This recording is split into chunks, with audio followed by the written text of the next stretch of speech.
गोजोन फुंबिलिनि बयनिसिमबो आंनि खुलुमनायखौ जासिहरग्रोनाय जाबाय। दिनै आंना हिन्जावा बाथौआव हाबदों। माने बोसोर गोदानाव माने फुङावनो दुगैस्रां लोबस्रां जिउआरि बाथि सावबायानो। फुङावनो दुगैबाय बियो। ओमफ्राय बेखौ न'आव खुलुमखांनानै न'आव माने जेबो जेंना जेंगोना दाजाथों बेखौ माने सोरजिगिरिनाव बोर बिनानै गाबख'नानै लाग्रोगोन। आरो बेखौ खुलुमखांनानै दिनै सानदेबो माने मन्दिराव थांगोन दालाइ सायाव। माने बेखायनो फुङावनो न'नि बाथौखौ माने जिउआरिजों गोजों फोजोंनानै खुलुमस्रांग्रोनाय जाबाय आरो लोगोफोर। नायदो माने जोंना सोरजिगिरि बाथौ। बेखायनो दा फुङावनो माने दुगैस्रां लोबस्रां खालामखांनानै जेबो उदैयाव सोहरगोरा माने जाया लोङा मिरामिसैनो माने खुलुमग्रोबाय। बेजों लोगोसे खुलुमखांनानै जेबो मोनजाथ'वा, बिनिफ्राय मन्दिर थांनानै फैबासो मोनजागोन।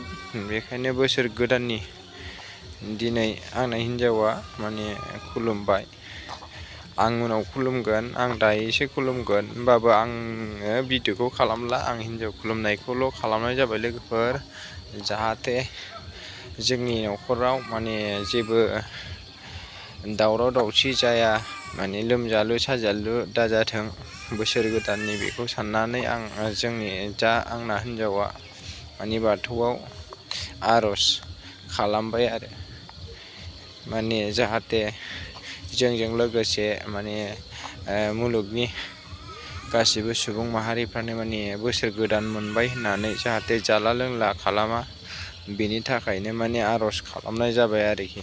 माने दिनै 1 थारिख हिसाबै बिदिनो दुगैस्रां लोबस्रां माने बाथौ थानसालियाव हाबनानै खुलुमबाय। लोगोफोर माने जोंना जेबो होनाङा, होनाया दै सान्थि ओमफ्राय जिउआरि बाथि। बेजों लोगोसेथ' आरो जेबो नाला धुना होनांगौ, माने नालेंखर बिगुर माने एसे दानफ्लेनानै होबानो जाबाय। माने खुलुमनायनि माबायानो बेनो,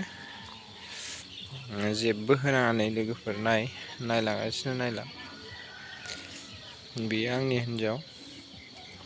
आजा दङ, आजाया उन्दुगासिनोसो। बेयो उन्दुगासिनो। जायासै आदै। 1 थारिखखाय आरो रबिबारबो जाबायना, रबिबारावबो मोनजाया जोंहाबो। ओंखायनो जाहैनाय जायासै।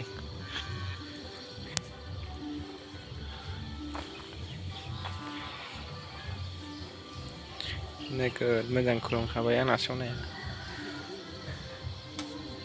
मोजाङै नाय लोगोफोर, जाहाथे माने न'खर संसार खुंलांनायनि गेजेरजों माने बेफोरबायदि माने धोरोमखौ लानानै माने थांनानै थायाबाबो जाया नालाय। बेखायनो उफाय गैया, संसार जानायनि बेलायाव माने धोरोमजों लोगोसेसो मानसिनि जिउआबो थांनानै थायो। माने संसार होननाया माने गोरलै नङा नालाय लोगोफोर। बेखायनो दा जोङो संसार जानाय लोगोसे बे खामानिखौ मावनांगौ जायो आरोखि, बाथौ खुलुमनांगौ जायो।